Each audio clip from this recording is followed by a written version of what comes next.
بسم الله الرحمن الرحيم الحمد لله رب العالمين والصلاة والسلام على رسول الله صلى الله عليه وسلم السلام عليكم ورحمة الله وبركاته እነኚህ 14 የህልም አይነቶች ዑለማዎች የሪዝቅ ምልክቶች ናቸው ብለው ያስቀመጡት ህልሞች አሉ። ከነኚህ 14 ምልክቶች ውስጥ አንዱን መመልከት የቻለ ሰው አላህ በአጭር ጊዜ ውስጥ ሰፋ ያለ ሪዝቅ እንደሚሰጠው፣ ሐላል የሆነ ሪዝቅ እንደሚሰጠው፣ ከድህነት እንደሚያወጣው፣ ከእዳም እንደሚያወጣው ዑለሞች ያስቀምጣሉ። ህልምን አላህ ሱብሓነሁ ወተዓላ በቁርአን ላይ ሲናገር ወሚን አያቲሂ መናሙኩም ቢለይሊ ወነሃር ከአላህ ተአምራቶች ውስጥ መሆኑን አላህ በቁርአን ይናገራል። ህልም አላህ ከተአምራቶች ውስጥ ነው። እናንተ በቀንም በማታም የምታዩዋቸው ህልሞች ከአላህ ድንቅ ተአምራቶች ውስጥ አንደኛው ነው ብሎ አላህ ይዘረዝሯል።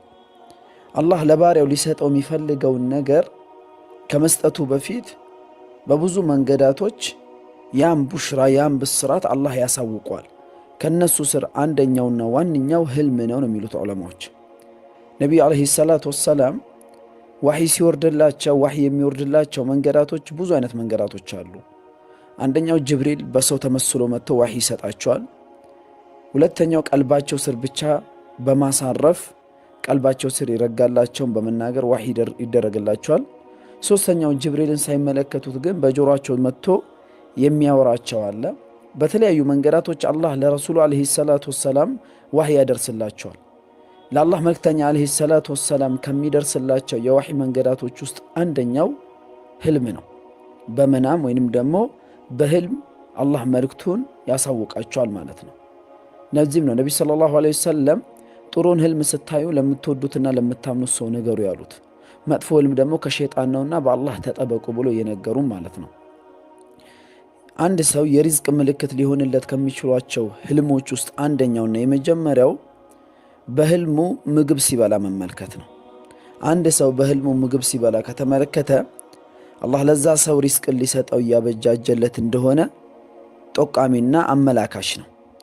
ላኪን ይሄ ምግብ ደግሞ በሁለት ያስቀምጡታል ዑለማዎች። የሪዝቅ ምግብ ተብሎ የሚጠቀሰው ጣፋጭና ቀለል ያለ የምግብ አይነቶች ሲሆን ነው። ላኪን የሚፋጅ የሚያቃጥል ምግብ እየበላ በህልሙ የሚያይ ከሆነ ይህ ሰው ሐራም ላይ ነው ያለው ወይንም የሐራም መንገድን እያሯሯጠ ነው። ከዛ ነገር ራሱን መጠበቅ አለበት። የሚያቃጥል እጅግ በጣም የሚያቃጥል የሚፋጅ ትኩስ ምግብ ከበላ ማለት ነው። ቀዝቀዝ ያለና ቀለል ያለ ምግብ ሲበላ ከተመለከተ ደግሞ አላህ ሀብትን ሊሰጠው እንደሆነ ማሳያ ነው። ሁለተኛው አላህ ለባሪያው ሀብትን ሊሰጠው ሲል ቀድሞ በህልም ከሚያሳውቋቸው ምልክቶች ውስጥ ጣፋጭ ፍራፍሬዎችን በህልሙ ሲበላ ይመለከታል። ይህ ሰው እንደ ቴምር አይነት የመሳሰሉ ጣፋጭ ፍራፍሬዎችን ማንኛቸውም ጣፋጭ የፍራፍሬ አይነቶችን በህልሙ ሲመገብ በህልሙ ሲበላ ያየ ሰው አላህ ለዚህ ሰው ሪዝቅን ሊሰጠውና የሪዝቅ በርን እየከፈተለት እንደሆነ ማሳያ ነው ማለት ነው። ሶስተኛው አንድ ሰው በህልሙ ሙዝ ሲመገብ ወይንም ደግሞ ሙዝ ሲበላ ካየ ሙዙን ራሱ ገዝቶ ሊሆን ይችላል፣ ወይ በሐዲያ በስጦታ መልክ ተሰጥቶት ሊሆን ይችላል፣ ወይም ደግሞ ሲበላ ብቻ በህልሙ ሊመለከት ይችላል። ይህ የሪዝቅ ማሳያና ከሪዝቅ ምልክቶች ውስጥ ሌላኛው ነው።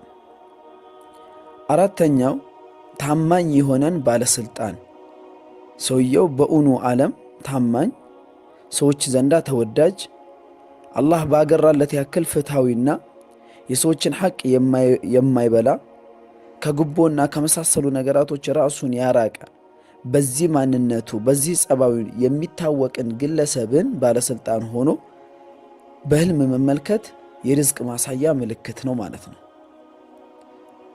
አምስተኛው ትላልቅና ጥንታዊ ተአምራዊ ቦታዎችን በህልም መመልከት፣ ትላልቅ ቦታዎችን እንደዚሁም ደግሞ መልካም ቦታዎችን ጥሩ ቦታዎችን በህልም መመልከት አላህ ሲሳይን ሪዝቅን ለአንድ ሰው ሊሰጠው መሆኑን ማሳያ ምልክቶች ናቸው። ስድስተኛው በህልም ውስጥ መርከብ ላይ መጓጓዝ፣ የመርከብ ጉዞ ማድረግ። ይህኛውም አላህ ለባሪያው ሪዝቅ ሊሰጠው ከሚያሳያቸው ምልክቶች ውስጥ አንዱ ናቸው ይላሉ ዑለማዎች። በመርከብ ሲሄድ አንድ ሰው የሚመለከት ከሆነ፣ የመርከብ ጉዞ ሲያደርግ የሚመለከት ከሆነ አላህ ሪዝቅን ሊሰጠው ማሳያ ነው ነው። ሌላኛውና ስድስተኛው አንድ ሰው በህልሙ መኪና ሲጋልብ ወይም መኪና ሲነዳ ወይም በመኪና ውስጥ ጉዞ ሲያደርግ መመልከት።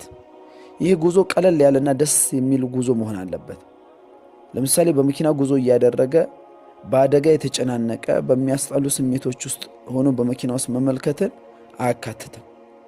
ደስ የሚልና ቀለል የሚል ጉዞ በመኪና ውስጥ ቁጭ ብሎ እያደረገ መሆኑን በህልሙ ከተመለከተ አላህ ለዚህ ሰው ሪዝቅን እያበጃጀለት እንደሆነ ማሳያው ምልክት ነው ብለው ዑለሞች ያኖሩታል ማለት ነው። ይሄን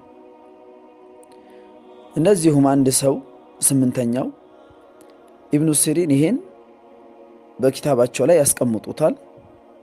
አንዲት ሴት ጸጉሯ ረዝሞላት በህልሟ የምትመለከት ከሆነ አላህ እቺ ሴት የምትሰቃይበትን የፋይናንስ ችግር፣ የድህነት ችግር በጸጉር መርዘም የሪዝቋን መርዘም አላህ ሊያሳያት እንደሆነ የላከላት አሻራ ነው፣ ምልክት ነው ይላሉ። ይህን ተፍሲር ኢብኑ ሲሪንም አኑረውታል፣ አስቀምጠውታል ማለት ነው። ታላቁ የዕልም ሙፈሲር ናቸው እሳቸው። ጸጉር መርዘም፣ ረጅም ጸጉርን መመልከት በህል የራስዮ ሴቲቱ ግን ይሄ የጸጉር መርዘም የራሷ መሆን አለበት፣ የሰው ጸጉር አይደለም። የራሷ ጸጉር በህልም ሲረዝምላት ከተመለከተች አላህ ሰፊ ርዝቅ ሊሰጣት እያበጃጀላት እንደሆነ ማሳያ ምልክት ነው። ዘጠነኛው በህልም ሀዲያ ወይንም ደግሞ ስጦታን መቀበል። ከምትወደው ሰው ስጦታ አምጥቶ ሰጠህ። ያ ስጦታ ትልቅም ይሁን ትንሽም ላኪን ይሄ ሰው አንተ የምትወደው ሰው ነው፣ ይህን ሰው አንተ የምታምነውና የምታከብረው ሰው ነው። በዚህ መንገድ ስጦታ አምጥቶ በህልም ሲሰጠህ ከተመለከትክ ይህ ኢሻራ ነው፣ ይህ ምልክት ነው ከአላህ ዘንዳ ለአንተ የተላከለ የሪዝቅ ባለቤት ሊያደርግህ ማለት ነው። አስረኛው በህልም ቁርአንን መያዝ።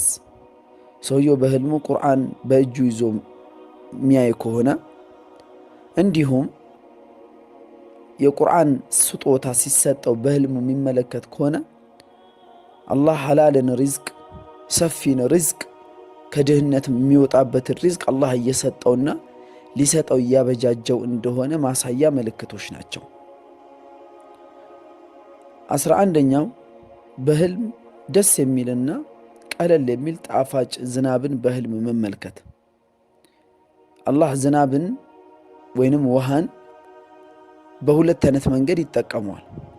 አንድ ለባሮቹ ሪዝቅን ስሳይን፣ ሁለት ደግሞ ለተቆጣባቸው ሰዎች ማጥፊያ መንገድንም አላህ አድርጎታል።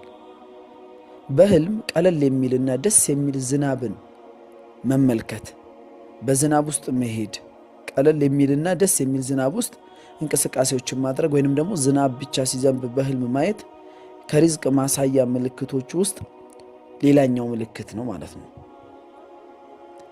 12ኛው አንድ ሰው በህልሙ ንጹህ ውሃ ሲጠጣ መመልከት። በህልሙ ደፍራሳ የደፈረሰ ውሃ፣ ቆሻሻ ውሃ ሲጠጣ የሚመለከት ከሆነ ይህ ሰው ሐራም ውስጥ ተዘፍቋል፣ ከዛ ሐራም ራሱን ሊያጸዳ ይገባል። ይህ ምልክቱ ነው፣ ኢሻራው ነው። የደፈረሰ ውሃ፣ ቆሻሻ ውሃ አንድ ሰው በህልሙ ሲጠጣ ካየ ከዛ ነገር ራሱን ሊያጸዳ ራሱን ሊያርቅ ይገባል። ላኪን በህልሙ ንጹህ ውሃ፣ ደስ የሚል ቀዝቀዝ ያለ ንጹህ የሆነን ውሃ በህልሙ መጠጣት የርዝቅ ማሳያ ምልክቶች ውስጥ ሌላኛው ምልክት ነው ማለት ነው።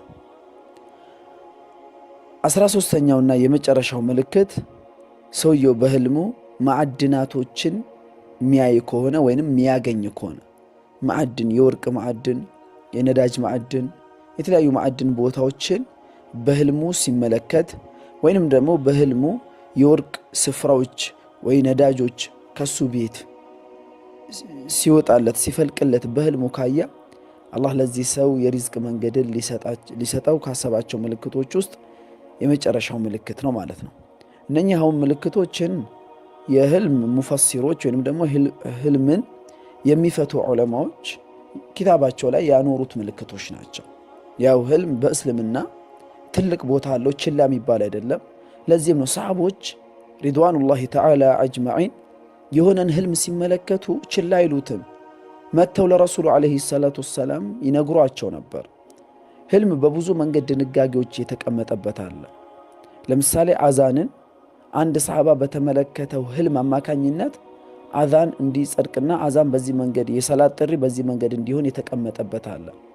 እንደዚሁም ደግሞ ሰሃቦች ማላቸው ላይ ማሻአላህ ወሻአ ሙሐመድ ማሻአላህ ወሻአ ሙሐመድ የሚል ማላ ሲምሉ አንድ ሰሃቢይ በህልሙ ተመልክቶ ወደ ይሁዳዎች ዘንድ ሄደና እናንተ ይሁዳዎች ሆይ አላቸው፣ እናንተ እኮ ጥሩ ሰዎች ነበራችሁ፣ ይሄን ንግግር ባትሉ ኖሮ ዑዘይር የአላህ ልጅ ነው የሚለውን ቃል ባትጠቀሙ ኖሮ ምርጥ ሰዎች ናችሁ ብሎ በህልሙ ለይሁዳዎች ሲነግራቸው፣ ይሁዳዎችም ደግሞ መልሰው ምን አሉ? እናንተ ሙስሊሞችም እኮ ጥሩና ምርጥ ሰዎች ነበራችሁ፣ አላህ ከፈለገና ሙሐመድ ከፈለገ የሚለውን ቃል ባትጠቀሙ ኖሮ ብሎ ይሁዳዎች መለሱ። ነሳራዎችም ሲመልሱለት ይህን ህልሙን የተመለከተው ሰሐቢይ ለነቢ ዓለይሂ ሰላቱ ወሰላም ሄዶ ነገራቸው። እንዲህ ህልም አይቻለሁ አሉ። ነቢ ሰለላሁ ዐለይሂ ወሰለም ወዲያውኑ ትእዛዝ አስተላለፉ። አንድም ሰው መማል ሲፈልግ አላህ ከፈለገና ሙሐመድ ከፈለገ ብሎ እንዳይምል፣ አላህ ከፈለገ ثم شاء محمد عليه الصلاة والسلام ከዛ ነቢ ሰለላሁ ዐለይሂ ወሰለም ብለው ثمን ይጨምርና አክሎበት ይናገር ብለው ያስቀመጡታሉ።